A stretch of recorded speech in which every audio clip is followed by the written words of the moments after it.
अखिल भारतीय और राजस्थान स्तर पर तैयारी करने वाले परीक्षार्थियों का ई क्लासेस में हार्दिक स्वागत, हार्दिक अभिनंदन।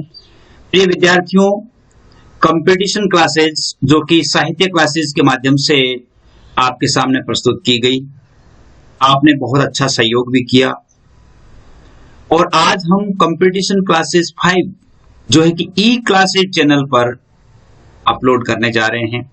मैं ये सोचता हूं कि ई क्लासेस चैनल को ही हम कंपटीशन क्लासेस का एक स्टेज बना लें और कंपटीशन की जितनी भी कक्षाएं हैं वो इस पे हो, और कॉलेज स्तर की और एकेडमिक स्तर की कक्षाएं हैं वो साहित्य क्लासेस में अपलोड की जाए। यानी आप समझ गए होंगे कि एकेडमिक क्लासेस यानी जैसे साहित्य की या जैसे बीए और अन्य जैसे एमए और 12th 11th कक्षाओं की जो क्लासें हैं वो साहित्य क्लासेस पर, और उस क्षेत्र को पार कर चुके विद्यार्थी जो तैयारी कर रहे हैं अखिल भारतीय सेवाओं की, यानी जैसे मान लो किसी भी भर्ती की आप तैयारी कर रहे हैं तो उसके लिए हम ई क्लासेस चैनल पर अपलोड करें। तो आज हम पढ़ेंगे भारतीय इतिहास, भारतीय राजनीति, राजस्थान का जीके, जो कि हर एक कंपटीशन के लिए बहुत ही आवश्यक होता है। भारतीय इतिहास ऐसा कोई कंपटीशन नहीं जिसमें इतिहास ना पूछा जाता हो, राजनीति ना पूछी जाती हो, राजस्थान का जीके नहीं पूछा जाता हो।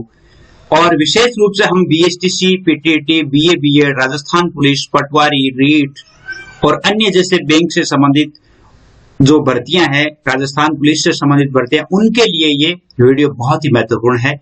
और उनके लिए जो टेक्स्ट बुक्स है ऑथेंटिक, जो राजस्थान सरकार द्वारा ई या एनसीईआरटी द्वारा जो जारी पुस्तकें हैं, उनमें से प्रश्नों का चयन करके और आप सभी के लिए प्रस्तुत करने का प्रयास किया गया है। उम्मीद करता हूं कि आपके लिए यह वीडियो बहुत ही अच्छा होगा। मैं ये सोचता हूं कि आप हमेशा इस प्रकार के जैसे 50 प्रश्नों का या 30 प्रश्नों का जो टेस्ट हमेशा देता है इन्हें, उसी प्रकार हम एक टेस्ट का आयोजन करें और उस टेस्ट के आयोजन में आपकी तैयारी कितनी है उसको आप परख सकते हैं।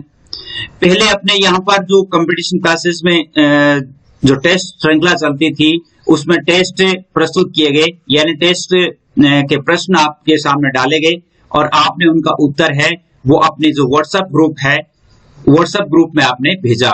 यानी आपको मैं व्हाट्सएप ग्रुप के नंबर भी आपको आगे बता दूंगा कि जिसमें व्हाट्सएप ग्रुप है वो बनाया गया है और सभी कंपटीशन में भाग लेने वाले विद्यार्थियों के लिए बहुत ही अच्छा है। तो आइए शुरू करते हैं आज की प्रश्नोत्तर श्रृंखला 5। देखिए इसमें पहला प्रश्न देखिए, राजस्थान में माउंट आबू के सबसे ठंडा रहने का प्रमुख कारण क्या है? पथरीला धरातल, अधिक ऊंचाई, अधिक वर्षा और जल स्रोत उत्तरमाला। यानी जल स्रोत इसमें क्या है जो कारण है जिसके कारण ये माउंट आबू ठंडा रहता है, और इसका उत्तर है अधिक ऊंचाई के कारण। थार का मरुस्थल राजस्थान के कितने प्रतिशत भूभाग पर फैला हुआ है? लगभग 61% भाग पर, लगभग 23% भाग पर, लगभग 9% भाग पर और लगभग 7% भाग पर। थार का मरुस्थल राजस्थान में कितने, यानी मरुस्थल है वो राजस्थान में कितना है? लगभग 61%। कितना है? 61%। तो इसका उत्तर हो जाएगा आय। राजस्थान का सबसे उपजाऊ और सर्वाधिक जन घनत्व वाला क्षेत्र कौन सा है? सबसे ज्यादा उपजाऊ और सबसे ज्यादा लोग जहां रहते हैं वो कौन सा है? देखिए बहुत इंपॉर्टेंट प्रश्न है ये। थार का मरुस्थल, अरावली पर्वत, हाड़ौती का पठार, पूर्वी मैदान। तो इसमें आपके उत्तर हो जाएगा दे पूर्वी मैदान। क्या हो जाएगा? पूर्वी मैदान। राजस्थान का सबसे आर्द्र जिला, राजस्थान का सबसे आर्द्र देखना है, आर्द्र जिला यानी जो नम रहता है, सबसे ज्यादा बरसात जहां होती है, झालावाड़, बांसवाड़ा, उदयपुर, प्रतापगढ़। तो इनमें से कौन सा जिला है? उत्तर हो जाएगा आपके झालावाड़, जिसमें ए दिया हुआ है। अगला प्रश्न देखिए, गंधर्व वायसी किसके दरबार में रहते थे? गंधर्व वायसी विद्वानों की एक मंडली थी जो राजस्थान के कौन से राजा के दरबार में वो रहा करते थे? सवाई जय सिंह, सवाई प्रताप सिंह, शिवाजी, बाबर। इनमें से कौन से राजा थे जिनके दरबार में ये रहते थे, और वो थे सवाई प्रताप सिंह गंधर्ववासी। मराठा राज्य की स्थापना करने वाले कौन थे? छत्रपति शिवाजी, नादिर शाह, महाराणा प्रताप, बाबर। और मराठा राज्य की स्थापना करने वाले छत्रपति शिवाजी थे, जिसका उत्तर ए हो जाएगा। किस विदेशी आक्रमणकारी ने भारत पर आक्रमण कर मुगल साम्राज्य को हानि पहुंचाई? वायर, फारूक शेर, जहांदार शाह, नादिर शाह, और वो थे आपके नादिर शाह। भारत में राजनीतिक सत्ता स्थापित करने में किस यूरोपियन जाति को सफलता मिली? राजनीतिक सत्ता स्थापित करने में कौन सी यूरोपियन जाति थी जिसको भारत में अपनी सत्ता स्थापित करने में सफलता मिली? फ्रांसीसियों को, अंग्रेजों को, इंचों को, पुर्तगालियों को, यानी डच जो है, डचों को। ये आए सारे थे, फ्रांसीसी, अंग्रेज, पुर्तगाली, डच, हून, कुषाण, विदेशी जितने भी थे वो भारत में आए, उन्होंने भारत पर आक्रमण किया, लेकिन राजनीतिक सत्ता स्थापित करने में जो सफलता मिली थी वो मिली थी अंग्रेजों को। अगला प्रश्न देखिए, 18वीं सदी के मध्यकाल में किसने मैसूर पर अधिकार स्थापित कर लिया था? मैसूर पर निजाम ने, हैदर अली ने, सादत खान ने, रणजीत सिंह ने, और 18वीं सदी में मैसूर पर अधिकार करने वाला था हैदर अली। जयपुर शहर किसने बसाया था? सवाई जय सिंह ने, सवाई प्रताप सिंह ने, ईश्वर सिंह ने और माधव सिंह ने। क्योंकि जय सिंह जो है, जयपुर का नाम जय सिंह के नाम पर ही रखा गया था, इसलिए इसका उत्तर ए हो जाएगा, सवाई जय सिंह। राजस्थान का सबसे शुष्क जिला कौन सा है? सबसे सूखा जिला कौन सा है? बाड़मेर, बीकानेर, जैसलमेर, जोधपुर। वैसे तो ये लगभग सूखे ही हैं, लेकिन जैसलमेर जो है वो सबसे सूखा है। भारत का संविधान नहीं है, भारतीय संविधान की कौन सी विशेषता नहीं है? लिखित, अलिखित, विशाल, निर्मित, कौन सी विशेषता नहीं है? और इनमें से है विशेषता अलिखित, यानी भारत का संविधान लिखित है। अलिखित संविधान की श्रेणी में इंग्लैंड का संविधान आता है। भारतीय संविधान सभा में प्रारूप समिति के अध्यक्ष कौन थे? जवाहरलाल नेहरू, डॉक्टर भीमराव अंबेडकर, डॉक्टर राजेंद्र प्रसाद, सच्चिदानंद सिन्हा। उनमें से कौन थे? प्रारूप समिति जो ड्राफ्टिंग कमेटी थी उनके अध्यक्ष थे डॉक्टर भीमराव अंबेडकर, जिसका उत्तर ब हो जाएगा। भारत में वोट देने की न्यूनतम आयु कितनी है? एक मतदाता होने की 18 वर्ष, 21 वर्ष, 25 वर्ष, 35 वर्ष। भारत में 18 वर्ष का व्यक्ति है वो अपना मतदान कर सकता है, तो इसका उत्तर अ हो जाएगा। निम्नलिखित में से अधात्विक खनिज समूह को पहचान करना। अधात्विक होना चाहिए, लोहा, अब्रक, मैंगनीज। देखिए इनमें नहीं है। संगमरमर, जिप्सम, अब्रक और जिप्सम, मैंगनीज, सीसा, तांबा, सोना, चांदी, ये तो होना ही नहीं है। इसमें भी ये आ गया, इसमें ये मैंगनीज, इसमें भी लोहा आ गया, मैंगनीज आ गया, तो इसमें देखिए संगमरमर, जिप्सम, अब्रक ये नहीं है, इसमें ब उत्तर हो जाएगा। निम्न में से कौन सा ऊर्जा खनिज नहीं है? यूरेनियम, अब्रक, थोरियम, कोयला। ऊर्जा जिनसे नहीं निकलती है वो अब्रक है।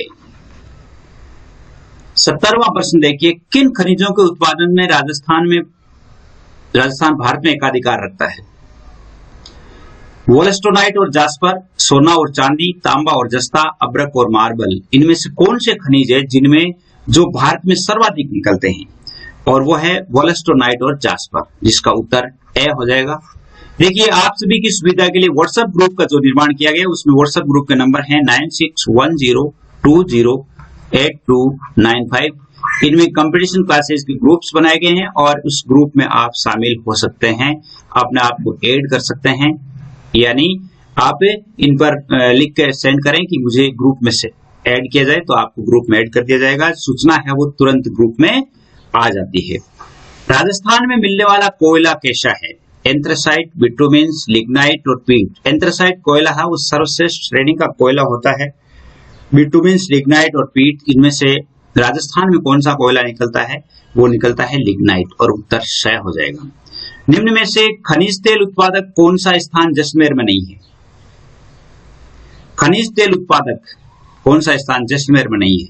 मंगला, घोटारू, तन्नोट, मणियारी टिब्बा। ये तो सभी है, घोटारू भी है, तन्नोट भी है, मणियारी टिब्बा भी है, लेकिन मंगला नहीं है। मंगला बाड़मेर में है, तो उत्तर ए हो जाएगा। 1857 की क्रांति का श्रीगणेश करने की तिथि क्या तय की गई थी? कौन सी तिथि को होना था? 5 अप्रैल, 29 मार्च, 31 मई, 9 मई, इनमें से कौन सी तिथि थी? और वो थी 31 मई। उत्तर श हो जाएगा। अगला प्रश्न देखिए, कोटा में क्रांति का नेतृत्व किसने किया? 1857 की क्रांति के समय कोटा में नेतृत्व करने वाला क्रांतिकारी कौन था? जयदयाल, लक्ष्मीबाई, कुशाल सिंह, कुंवर सिंह, और वो थे जयदयाल। ए उत्तर हो जाएगा इसका। किस ब्रिटिश अधिकारी ने अपनी कूटनीति से ईस्ट इंडिया कंपनी को एक व्यापारिक संस्था से राजनीतिक संस्था बना दिया था? वो कौन था? ईस्ट इंडिया कंपनी को व्यापारिक संस्था से राजनीतिक संस्था बना दिया था, वो था, जैसे क्लाइव था, वेलेस्ली था, हेस्टिंग्स था, डलहौजी था, उनमें से कौन था? और वो था लॉर्ड क्लाइव। उत्तर ए हो जाएगा। लॉर्ड डलहौजी की किस नीति से भारतीय शासकों में असंतोष था? लॉर्ड डलहौजी ने ऐसी कौन सी नीति, डलहौजी के बारे में आपने सुना होगा, जो अपने वीरस की कविता करने वाली सुभद्रा कुमारी चौहान, जिन्होंने बुंदेले हर बोलो की मुंह हमने सुनी कहानी थी, खूब लड़ी मर्दानी वे तो झांसी वाली रानी थी। डलहौजी का जिक्र उस कविता में भी आता है। उसने कहा है कि डलहौजी ने पैर पसारे अब तो गई पलट काया। यानी ऐसा बहुत सारे जो डलहौजी है वो बहुत ज्यादा प्रसिद्ध थे। डलहौजी ने एक ऐसी नीति बताई थी, शासन सुधार, गोद निषेध नीति, सैनिक नीति, सहायक संधि। इनमें से कौन सी नीति थी या कौन सा असंतोष था किस नीति से? और वो था गोद निषेध नीति से। गोद निषेध नीति जिसमें ये कहा गया था कि जैसे जिस शासक के कोई पुत्र पुत्री नहीं है तो वह किसी अन्य शासक को गोद या अन्य बच्चे को गोद लेकर के अपना पुत्र घोषित नहीं कर सकता। तो गोद निषेध नीति। अंग्रेजों ने जयपुर व जोधपुर के शासकों से नमक उत्पादन के किस स्रोत को छीन लिया था? जयपुर और जोधपुर के शासकों के लिए नमक उत्पादन का कौन सा साधन था? बूंदी, नागौर, सांभर, अजमेर, और वो था सांभर। सांभर उन्होंने अंग्रेजों ने छीन लिया था। अगला प्रश्न देखिए, अगला प्रश्न है कि बैरकपुर की छावनी के किस भारतीय सैनिक ने चर्बी लगे हुए कारतूसों का विरोध करते हुए 2 अंग्रेज अधिकारियों को मार डाला था? उनमें नाम था हरदयाल, जयदयाल, मोहम्मद खां, मंगल पांडे। कौन था बैरकपुर छावनी का? तो मंगल पांडे। एक प्रश्न यहां भी बन जाता है कि मंगल पांडे कौन सी सैनिक छावनी का सैनिक था? तो वो था बैरकपुर सैनिक छावनी का। मंगल पांडे को फांसी कब दी गई? 23 अप्रैल, 8 मई, 12 मई, 8 अप्रैल, और वो उसे फांसी दे दी गई थी 8 अप्रैल को ही। भारत के प्रथम वायसराय कौन थे? भारत के प्रथम वायसराय कौन थे? Lord Canning, Lord Dalhousie, sir John Lawrence, Lord Mayo. कौन थे इनमें से? और वो थे लॉर्ड कैनिंग। उत्तर हो जाएगा। किसे भारत में सांप्रदायिक निर्वाचन पद्धति का जन्मदाता माना जाता है? ये तो बहुत ही इंपॉर्टेंट प्रश्न है। लॉर्ड डलहौजी को, हेस्टिंग्स को, कॉर्नवालिस को, मार्ले मिंटो को।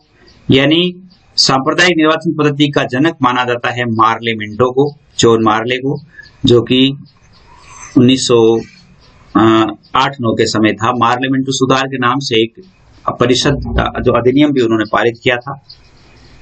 अगला प्रश्न देखिए, ब्रिटिश सरकार ने सेना के पुनर्गठन के लिए कौन सा कमीशन नियुक्त किया था? सेना पुनर्गठन के लिए स्ट्रेची कमीशन, पील कमीशन, फ्रेजर कमीशन और हंटर कमीशन। कौन सा? Hunter commission. तो इनमें से कौन सा कमीशन नियुक्त किया था? वो नियुक्त किया था पील कमीशन। उत्तर ब हो जाएगा। प्रांतों में द्वैध शासन, प्रांतों में द्वैध शासन, यहां पर द्वैध है, द्वैध। प्रांतों में द्वैध शासन की स्थापना या कब लागू किया गया? 1929 में, 1866 में, 1919 में, 1920 में। कब किया गया था? और वो था 1919 में। 1919 का जो शासन अधिनियम था उसमें प्रांतों में द्वैध शासन की स्थापना हुई और केंद्र में द्वैध शासन की स्थापना 1935 वाले से हो गई थी। किस अधिनियम को मार्ले मिंटो सुधार के नाम से जाना जाता है? 1861 का भारतीय परिषद अधिनियम, 1892 का भारत परिषद अधिनियम, 1913 का अधिनियम, 1909 का भारत परिषद अधिनियम, और वो था 1909 का भारत परिषद अधिनियम, जो कि मार्ले मिंटो सुधार के नाम से जाना जाता है।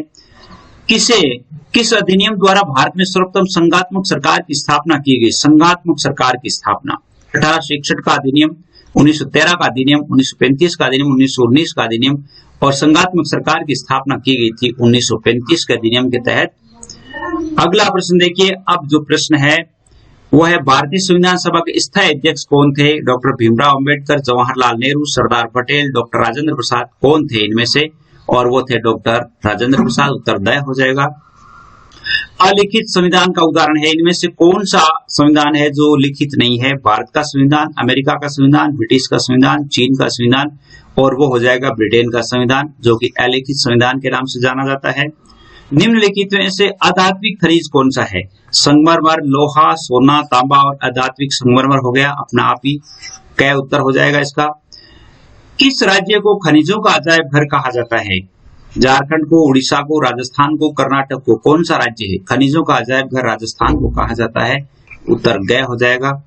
अब आपके एक एक जो लाइन वाले, एक एक वाक्य वाले प्रश्न, जो कि बहुत ही अच्छे अच्छे प्रश्न हैं। देखिए, राजस्थान में चांदी की खाने कहाँ है? चांदी की खाने राजस्थान में, तो राजस्थान में जैसे चांदी की खाने कहाँ मिलती है, तो वो है उदयपुर, राजसमंद, भीलवाड़ा, इनमें चांदी की खाने हैं। ग्रेनाइट राजस्थान के कौन से जिलों में मिलता है? जालोर, जैसलमेर, पाली, सिरोही, इन जिलों में ग्रेनाइट की खाने हैं, यानी जालोर, जैसलमेर, पाली और सिरोही में मिलता है। राजस्थान में तांबा कौन कौन से जिलों में पाया जाता है? वैसे तांबा झुंझुनू प्रसिद्ध है, लेकिन झुंझुनू, सीकर, अलवर और डूंगरपुर, इनमें तांबे की खाने है। यशवंतराव होलकर की सहायता राजस्थान के किस शासक ने की? यशवंतराव होलकर की सहायता, और वो थे भरतपुर के शासक रणजीत सिंह, जिन्होंने अंग्रेजों के विरुद्ध होकर के यशवंतराव होलकर की सहायता की थी। अगला प्रश्न देखिए।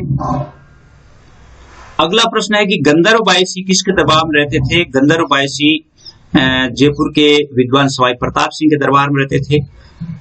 42वां प्रश्न है कि अरावली पर्वत श्रृंखला को कितने प्रमुख भागों में विभाजित किया गया है? राजस्थान को कौन कौन से भागों में विभाजित करती है? ये राजस्थान को दो भागों में विभाजित करती है, पूर्वी राजस्थान और पश्चिमी राजस्थान। चंबल नदी के आसपास की जो भूमि है उसे क्या कहते हैं? देखिए, इसके दो तीन नाम है। चंबल नदी, इसके आसपास के दो तीन नाम, एक तो बीहड़, एक डांग और एक उत्कात भूमि। उत्कात, बीहड़, डांग और उत्कात भूमि के नाम से इनके आसपास की भूमि को जाना जाता है। कौन सी समवर्षा रेखा राजस्थान को दो भागों में बांटती है? बहुत ही इंपॉर्टेंट प्रश्न है, और यह है 50 सेंटीमीटर समवर्षा रेखा, जो राजस्थान को दो भागों में बांटती है। उम्मीद करता हूं आपके लिए बहुत ही आपकी सफलता को निखारने में सहायक सिद्ध होगा, और आप अपने आप को व्हाट्सएप ग्रुप में ऐड करने के लिए 9610208295 इन पर लिखें अपना नाम और अपना गांव और एड्रेस का नाम भी लिख दें, ताकि आपको उसमें शामिल किया जा सके, व्हाट्सएप ग्रुप में शामिल किया जा सके। आज के लिए बस इतना ही। जय हिंद, जय भारत।